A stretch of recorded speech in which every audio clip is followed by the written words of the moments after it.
জয় বাবা লোকনাথের জয়, জয় বারোদীর ব্রহ্মচারী জয়। বাবা লোকনাথের শ্রীচরণে প্রণাম জানিয়ে শুরু করছি। দাদা, আমার নাম প্রতাপ সামন্ত, শক্তিগড়ে থাকি। বাবা লোকনাথের কৃপা যে অসীম এবং অনন্ত, এতে কোনো সন্দেহই নেই। বহুভাবে যুগাবতার বাবা লোকনাথ আমায় কৃপা করেছেন এবং করেই চলেছেন নিরন্তর। তার কোনো হিসেব নেই।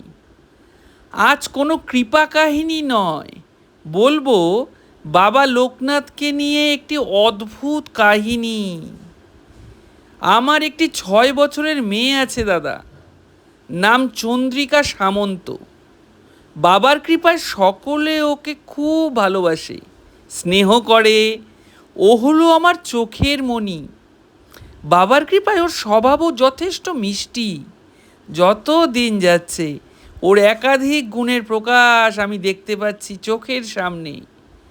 এত ছোট বয়স থেকেই ওর মধ্যে মায়া, দয়া, মনুষ্যত্ব, এইসব দুর্লভ গুণের বহিঃপ্রকাশ বিশেষ করে আমি বুঝতে পারছি দা ভাই। কয়েকদিন আগের ঘটনা, গলির মোড়ের একটি দোকান থেকে আমি ওকে একটি দেশলাই আনতে পাঠিয়েছিলাম। ওইটুকু মেয়ে আমায় বলছে, বাবা এই দেশলাই দিয়ে তুমি পুজো করবে না সিগারেট খাবে? তা আমি হেসে বললাম, কেন মা, সিগারেট খাবো? ও বলছে, তাহলে সরি বাবা, আমি এনে দিতে পারবো না, কারণ বাবা লোকনাথ আমাদের নেশা করতে বারণ করেছেন যে। ভাবুন দাদা, কি বলবো এইটুকু মেয়েকে। সব সময় বাবা লোকনাথের কথা মেনেও চলবে, আর আমাদের দুজনকেও তাই করতে হবে। এক এক সময় মনে হয় গত জন্মে ও হয়তো বাবা লোকনাথের খুব বড় কেউ সাধক ছিল। এমন মেয়ে যে বাবা লোকনাথের দর্শন পাবে, তাতে আর অবাক হওয়ার কি আছে, তাই না?